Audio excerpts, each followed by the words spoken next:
പിതാവും പുത്രനും പരിശുദ്ധാത്മാവുമായ ത്രിയേക ദൈവമേ, നീ ഞങ്ങൾ ആരാധിക്കുന്നു. സങ്കീർത്തന പുസ്തകത്തിൽ 73-ാമത്തെ സങ്കീർത്തന ഭാഗമെന്ന് ധ്യാനിക്കാനും പ്രാർത്ഥിക്കാനും വേണ്ടിയാണ്. കർത്താവേ, നല്ല വലിയ ശക്തിയും വലിയ സഹായവും പരിശുദ്ധമ്മയുടെയും വിശുദ്ധ യോസേപ്പിതാവിന്റെയും തോമാസ് ലീഗയുടെയും യൂപ്രാസ്യമ്മയുടെയും അൽഫോൺസാമ്മയുടെയും മറിയം ത്രേസ്യയുടെയും അമ്മ ത്രേസ്യയുടെയും സകല വിശുദ്ധരുടെയും മാധ്യസ്ഥം ഉണ്ടാകട്ടെ. പിതാവും പുത്രനും പരിശുദ്ധാത്മാവുമായ ത്രിയേക ദൈവമേ നന്ദി. ആമേൻ. Praise the lord. ഹല്ലേലൂയ, ഹല്ലേലൂയ. യേശുവേ നന്ദി, യേശുവേ സ്തുതി, യേശുവേ ആരാധന. Praise the Lord.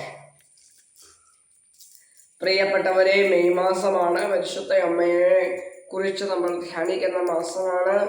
ഈ മാസത്തിന്റെ എല്ലാവിധ പ്രാർത്ഥനകളും ആദ്യം തന്നെ നേരുന്നു. ഹല്ലേലൂയ. സങ്കീർത്തന പുസ്തകത്തിലെ 23-ാമത്തെ സങ്കീർത്തനമാണ് നമ്മൾ ഇന്ന് വിചിന്തനത്തിനായിട്ട് എടുക്കുക. ഒരുപാട് നാൾ കൂടിയാണ് വീഡിയോ പിടിക്കുക. പന്തക്കുസ്തായ്ക്കൊക്കെ ഒരുങ്ങുന്ന നാളുകളാണ്. മെയ് 24-ാം തീയതി പന്തക്കുസ്താ തിരുനാളാണ്. പന്തക്കുസ്തായ്ക്കൊക്കെ വേണ്ടി ഒരുങ്ങുന്ന നാളുകളാണ്. ഈ വീഡിയോയുടെ അവസാനം പന്തക്കുസ്തായ്ക്ക് വേണ്ടി ഒന്ന് പ്രാർത്ഥിക്കാം കേട്ടോ.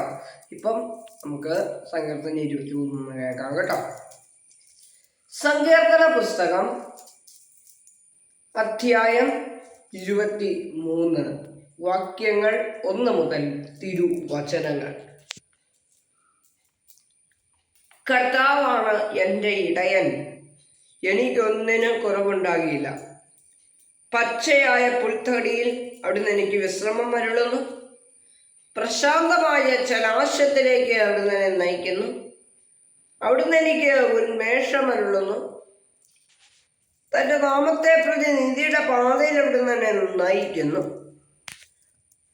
മരണത്തിൻ്റെ നിഴൽ വീണ താഴ്വരയിലൂടെയാണ് ഞാൻ നടക്കുന്നതെങ്കിലും അവിടുന്ന് കൂടെയുള്ളതിനാൽ ഞാൻ ഭയപ്പെടില്ല.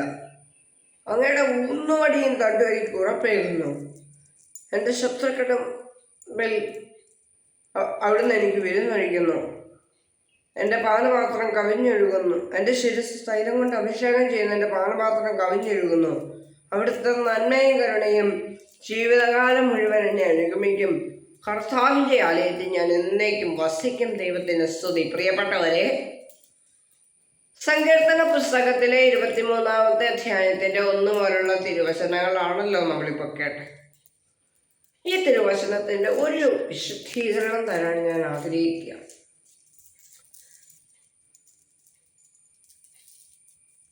ആദ്യം പ്രധാനമായിട്ടും ഓരോ വാക്യങ്ങൾ എടുത്ത് ധ്യാനിക്കാം. 1-ാമത്തെ വാക്യം, സങ്കീർത്തനം 23-ാമത്തെ അധ്യായത്തിൻ്റെ 1-ാം തിരുവചനത്തിൽ പറയുകയാണ്, കർത്താവാണ് എൻ്റെ ഇടയനെന്ന്. കർത്താവിൻ്റെ ഇടയനായിട്ട് കൂടെ ഉള്ളപ്പോൾ എനിക്ക് യാതൊന്നിനെയും ഭയപ്പെടേണ്ടി വരില്ല എന്ന സങ്കീർത്തന പുസ്തകം 23-ാം അധ്യായം 1-ാം തിരുവചനം നമ്മെ ഓർമ്മപ്പെടുത്തുന്നു. സങ്കീർത്തനം 23:2, അവിടുന്ന് കർത്താവാണ് എൻ്റെ ഇടയൻ, എനിക്കൊന്നിനും കുറവുണ്ടാകില്ല, ഒരു കുറവും ഉണ്ടാകില്ല. പച്ചയായ പുൽത്തകിടി, സങ്കീർത്തനം 23:2, പച്ചയായ പുൽത്തകിടിയിൽ അവിടുന്ന് എനിക്ക് വിശ്രമം അരുളുന്നു. ഏത് കൊടുങ്കാറ്റ് വന്നാലും കർത്താവ് ഒരു പച്ചയായ പുൽത്തകിടി ഒരുക്കി എനിക്ക് വിശ്രമിക്കാൻ, എൻ്റെ ക്ഷീണത്തിലും തളർച്ചയിലും ഒരു പച്ചയായ മേച്ചിൽ സ്ഥലം ഒരുക്കി എനിക്ക് വിശ്രമിക്കാൻ കർത്താവ് ഒരു വിശ്രമ സ്ഥലം ഒരുക്കി കാത്തിരിക്കുന്നു. പ്രസാദമായ ജലാശയത്തിലേക്ക് അവിടുന്ന് നയിക്കുന്നു. അവിടുന്ന് എനിക്ക് ഉന്മേഷം അരുളുന്നു. നമ്മൾ ഭക്ഷണം കഴിക്കുന്നത് എന്തിനാണ്? നമുക്ക് ഉന്മേഷം കിട്ടാനാണ് നമ്മൾ ഭക്ഷണം കഴിക്കുന്നത്. ദൈവത്തിൻ്റെ വചനമാകുന്ന ഭക്ഷണം, ദൈവമാകുന്ന ഭക്ഷണം നമുക്ക് ഉന്മേഷമേകുന്നു. തൻ്റെ നാമത്തെ പ്രതി നീതിയുടെ പാതയിൽ അവിടുന്ന് തന്നെ നയിക്കുന്നു. ദൈവം നീതിയുള്ളവനാണ്. അതുകൊണ്ട് ദൈവം നമുക്ക് നീതി നടപ്പിലാക്കി തരുന്നു. മരണത്തിന്റെ നിഴൽ വീണ സങ്കീർത്തനം 23-ാം അധ്യായത്തിന്റെ 4-ാം തിരുവചനം വളരെ ശ്രദ്ധേയമാണ്. മരണത്തിന്റെ നിഴൽ വീണ താഴ്വരയിലൂടെയാണ് ഞാൻ നടക്കുന്നതെങ്കിലും അവിടുന്ന് കൂടെയുള്ളതിനാൽ ഞാൻ ഭയപ്പെടില്ല എന്ന്. എൻ്റെ ശത്രുക്കളും എൻ്റെ മിത്രങ്ങളും ഒക്കെ ഉപേക്ഷിച്ചാലും ഞാൻ മരണത്തിന്റെ നിഴൽ വീണ താഴ്വരയിലൂടെ ആണെങ്കിലും ഞാൻ പേടിക്കുകയില്ല. ഞാൻ എൻ്റെ കർത്താവിൻ്റെ കയ്യിൽ ഒരു വെൺപാത്രമായിട്ട് പ്രശോഭിച്ചുറച്ചു നിൽക്കും. Hallelujah, hallelujah, price the Lord. യേശുവേ നന്ദി, യേശുവേ സ്തുതി. ഇനി നമുക്ക് സങ്കീർത്തന വിചിന്തനത്തിലേക്ക് തിരികെ വരാം. സങ്കീർത്തന വിചിന്തനത്തില് ഒരു വചനഭാഗത്ത് പറയുന്നുണ്ട്, അവിടുന്ന് എനിക്ക് ഉന്മേഷം വരുന്നു, തന്റെ നാമത്തെ പ്രതി നീതിയുടെ പാതയിൽ നിന്ന് നയിക്കുന്നു. മരണത്തിന്റെ നിഴലിന്റെ താഴ്വരയിലൂടെയാണ് ഞാൻ നടക്കുന്നതെങ്കിൽ അവിടുന്ന് കൂടെയുള്ളതിനാൽ ഞാൻ ഭയപ്പെടുകയില്ല. ഇനി പറയുന്ന വചനം വളരെ ശ്രദ്ധേയമാണ്. അവിടുത്തെ ഊന്നുവടി, അങ്ങയുടെ ഊന്നുവടിയും തണ്ടും എനിക്ക് ഉറപ്പേകുന്നു. കർത്താവ് എനിക്ക് പ്രശ്നം വരുമ്പോൾ ഊന്നു നിൽക്കാൻ ഒരു വടിയാണ്. കർത്താവ് എനിക്ക് പ്രശ്നം വരുമ്പോൾ ഉറച്ചു നിൽക്കാൻ പറ്റുന്ന ഒരു ചവിട്ടുകല്ലാണ്, ചവിട്ടുപാതയാണ്. കർത്താവാകുന്ന ഊന്നുവടി പിടിച്ച് പ്രശ്നങ്ങൾ ഞാൻ അതിജീവിക്കും. വചനമാകുന്ന ഊന്നുവടി പിടിച്ച് പ്രശ്നം ഞാൻ അതിജീവിക്കും. കുർബാനയാകുന്ന ഊന്നുവടി പിടിച്ച് പ്രശ്നം ഞാൻ അതിജീവിക്കും. പരിശുദ്ധ അമ്മയാകുന്ന ഊന്നുവടി പിടിച്ച് അമ്മയോട് മധ്യസ്ഥ യാചിച്ച് ഞാൻ എൻ്റെ പ്രശ്നങ്ങളെ അതിജീവിക്കും. എൻ്റെ പാനപാത്രം കവിഞ്ഞൊഴുകുന്നു. എൻ്റെ ശത്രുക്കളുടെ മുൻപിൽ അവിടുന്ന് എനിക്ക് വിരുന്നൊഴുകുന്നു. ഏറ്റവും പ്രധാനപ്പെട്ട പോയിന്റാണ് എൻ്റെ ശത്രുക്കൾ. എന്നെ വിറക്കുന്നവര്, എന്നെ പരിഹസിക്കുന്നവര്, എന്നെ കുത്തുവാക്കുകൾ പറയുന്നവര്, അവരുടെ എല്ലാം മുൻപിൽ എന്നെ കർത്താവ് ഉയർത്തുന്നു എന്നാണ് അവിടെ ഉദ്ദേശിക്കുക കേട്ടോ. വിരുന്ന് എന്ന് പറഞ്ഞാൽ ഭക്ഷണമല്ല. എന്നെ ഉയർത്തുന്നു. എന്നെ പരിഹസിക്കുന്നവരുടെ മുൻപിൽ എനിക്കൊരു വിലയുമില്ലാതെ എന്നെ മാറ്റി നിർത്തി പരിഹസിച്ച് അപഞ്ഞാപാത്രമാക്കുന്നവന്റെ മുൻപിൽ കർത്താവ് എന്നെ ബിഗ്ഗസ്റ്റ് ആക്കുന്നു, ഉയർത്തുന്നു. ഇനി പറയുകയാണ് അവിടുത്തെ നന്മ, കരുണ. രണ്ട് കാര്യങ്ങൾ പറയുന്നുണ്ട്. അവിടുത്തെ നന്മയും കരുണയും ജീവിതകാലം മുഴുവൻ എന്നെ അനുഗമിക്കും. ഞാൻ എത്ര മോശമായിരുന്നാലും, എത്ര ചീപ്പായിരുന്നാലും, എത്ര മോശപ്പെട്ട വ്യക്തിയായിരുന്നാലും അവിടുത്തെ നന്മയാലും കരുണയാലും അവിടുന്ന് എന്നെ പൊതിയും. ഹല്ലേലൂയ, യേശുവേ നന്ദി, യേശുവേ സ്തുതി, യേശുവേ ആരാധന.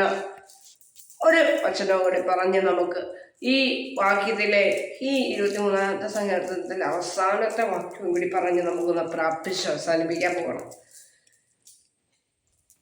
പറയുകയാണ്, അവിടുത്തെ നന്മയും കരുണയും ജീവിതകാലം മുഴുവനും ഞാൻ അനുഗമിക്കും. ഞാൻ എത്ര പാപിയായാലും കർത്താവിൽ ആശ്രയിച്ചാൽ അവിടുത്തെ നന്മയും കരുണയെ പൊതിഞ്ഞോളും. അവിടുത്തെ ആലയത്തിൽ, കർത്താവിൻ്റെ ആലയത്തിൽ ഞാൻ എന്നേക്കും വസിക്കും. എന്ത് സങ്കടം ഉണ്ടായാലും ദേവാലയത്തിലേക്ക് കൂടി വരിക. കർത്താവ് സങ്കടങ്ങൾ ഒപ്പിയെടുക്കും. നമുക്കൊന്ന് പ്രാർത്ഥിക്കാം. പരിശുദ്ധ അമ്മയോട് ചേർന്ന് നമുക്കൊന്ന് പ്രാർത്ഥിക്കാം. നന്മ നിറഞ്ഞ മറിയമേ സ്വസ്തി, കർത്താവ് അങ്ങയോട് കൂടെ, സ്ത്രീകളിൽ അനുഗ്രഹിക്കപ്പെട്ടവളാകുന്നു. നിങ്ങളുടെ ഉദരത്തിൻ ഫലമായ ഈശോ അനുഗ്രഹിക്കപ്പെട്ടവനാകുന്നു. പരിശുദ്ധ മറിയമേ തമ്പുരാൻ്റെ അമ്മേ, പാപികളായ ഞങ്ങൾക്ക് വേണ്ടി ഇപ്പോഴും ഞങ്ങളുടെ മരണസമയം തമ്പുരാൻ്റെ അപേക്ഷിക്കണമേ. അമ്മേ, അമ്മ വചനം അനുസരിച്ച പോലെ അനുസരിക്കാൻ ഞങ്ങളെ പഠിപ്പിക്കണമേ. ഈശോയുടെ തിരുഹൃദയത്തിൻ്റെ മുൻപിൽ നമുക്കൊന്ന് പ്രാർത്ഥിക്കാം. ഈശോയുടെ തിരുഹൃദയത്തോട് ചേർന്ന് നമുക്കൊന്ന് പ്രാർത്ഥിക്കാം. ഈശോയുടെ തിരുഹൃദയമേ, ഈ കുടുംബത്തിൽ ഞങ്ങളുടെ കുടുംബങ്ങളെയും ഓരോരുത്തരെയും അങ്ങേക്ക് സമർപ്പിക്കുന്നത്. ഞങ്ങളുടെ കുടുംബത്തിലൊക്കെ രാജാവായി വാഴണമേ. ഞങ്ങളുടെ എല്ലാ പ്രവൃത്തികളെയും നിയന്ത്രിച്ച് വിശുദ്ധീകരിച്ച് പവിത്രീകരിക്കണമേ. ആമേൻ. പരിശുദ്ധാത്മാവിനോട് നമുക്കൊന്ന് പ്രാർത്ഥിക്കാം. ഏറ്റവും ആദരവാനായ പരിശുദ്ധാത്മാവ് ഞങ്ങളുടെ ചിന്തയിലും വാക്കിലും സംസാരത്തിലും പ്രവൃത്തിയിലും മിശിക അവർണ്ണനാകുവാൻ അനുഗ്രഹിക്കണമേ കർത്താവേ. പന്തക്കുസ്ത തിരുനാളായിട്ട് ഒരുങ്ങിക്കൊണ്ടിരിക്കുന്ന അവസരത്തെ പരിശുദ്ധാത്മാവ് ഞങ്ങളുടെ കുടുംബത്തിലും ജീവിതങ്ങളിലും ലോകം മുഴുവനിലും നിന്റെ അഭിഷേകം നിറയണമേ. അന്തോനീസ് ഞങ്ങളോട് നമുക്കൊന്ന് പ്രാർത്ഥിക്കാം. ഓ ധന്യനായ വിശുദ്ധ അന്തോനീസേ, നന്മയുടെ ഉറവിടവും എളിമയുടെ തർപ്പണമായ അങ്ങയുടെ മധ്യസ്ഥം ഞങ്ങൾ തേടുന്നു. അങ്ങയുടെ മധ്യസ്ഥതയാൽ രോഗത്തിൽ നിന്നും പൈശാചിക പീഡകളിൽ നിന്നും സകല ദുർശക്തികളിൽ നിന്നും ഞങ്ങൾ വിടുവിക്കപ്പെടട്ടെ. കാവന്മാരാകയോട് ചേർന്ന് നമുക്കൊന്ന് പ്രാർത്ഥിക്കാം.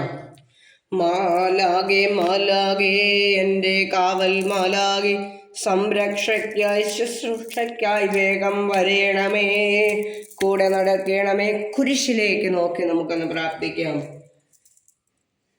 കുരിശിൽ ഞങ്ങൾക്ക് വേണ്ടി സ്വയം ബലിയായി തീർന്ന ക്രിസ്തുവേ, ഞങ്ങളുടെ മേൽ കരുണയുണ്ടാക്കണമേ.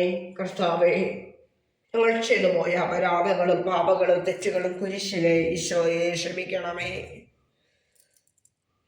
ഈശോയെ, പാടുവീടുകളാൽ മരണമായ അങ്ങയുടെ ശരീരം എത്ര വേദനിച്ചിട്ടുണ്ടാകും കർത്താവേ. അങ്ങയുടെ വേദനകളിൽ ഞങ്ങളെയും പങ്കുകാരാക്കണമേ. പിതാവും പുത്രനും പരിശുദ്ധാത്മാവും സർവേശ്വരനേക്കും. വിശുദ്ധ യൗസപിതാവിനോട് ചേർന്ന് നമുക്ക് പ്രാർത്ഥിക്കാം. വിശുദ്ധ യൗസപിതാവേ, ഞങ്ങൾക്ക് വേണ്ടി അപേക്ഷിക്കണമേ. പ്രത്യേകിച്ച് എല്ലാ തൊഴിലാളികൾക്കും അങ്ങയുടെ മധ്യസ്ഥം ഉണ്ടാകണമേ. പരിശുദ്ധാത്മാവേ, അങ്ങയുടെ പന്തക്കുസ്ത തിരുനാൾ വേണ്ടി ഒരുങ്ങുന്ന അവസരത്തിൽ അങ്ങയുടെ അഭിഷേകം ഉണ്ടാകട്ടെ. ആത്മാവം ദൈവമേ വരണേ. ആമേൻ. Praise the lord. ദൈവം തരുന്നതും ദൈവം അനുവദിക്കുന്നതും ദൈവം ആശീർവദിക്കുന്നതും മാത്രം നമ്മുടെ കുടുംബത്തിലെ ജീവിതത്തിലും ലോകം മുഴുവനിലും സംഭവിക്കട്ടെ. ഈശോയുടെ തിരുഹൃദയം നമ്മെ പൊതിയട്ടെ, നമ്മുടെ കുടുംബങ്ങളെ പൊതിയട്ടെ, നമ്മുടെ ജീവിതങ്ങളെ പൊതിയട്ടെ. ആമേൻ.